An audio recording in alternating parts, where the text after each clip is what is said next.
في كلمة ممكن تتقال في ثواني بس تفضل طول العمر سجن. تفتكر إيه ممكن يحصل لو حد قالك لو قفلت دلوقتي أنا مش هبقى موجودة تاني؟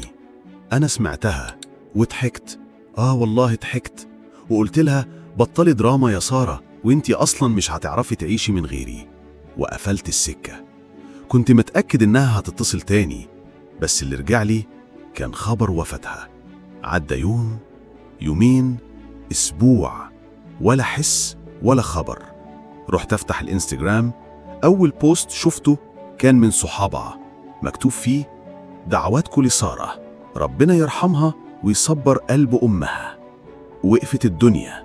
أنا اللي كنت فاكر نفسي جامد، اللي دايما أقول البنات بتعيط على الفاضي، أنا اللي كنت دايما بهزر على دموعها وأقول لها أنت حساسة زيادة عن اللزوم، أنا اللي كنت لما تشتكيلي أقول لها ما هو أنت اللي بتحب الزعل، وهي كانت بتنهار كل يوم ومحدش حاسس بيها حتى أنا.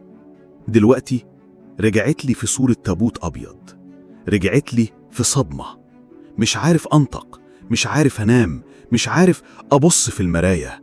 كل لحظة تجاهلتها فيها، كل مرة خليتها تحس إنها عبء، كل كلمة قلتها بنبرة استخطار دلوقتي بتقطع في قلبي. مفيش زرار رجوع.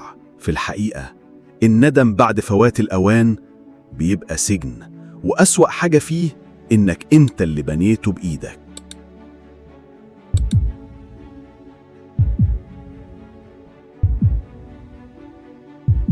صلي على النبي في الكومنتات كده، وما تنساش اللايك واشترك في القناة عشان القصص الجاية أحلى بكتير.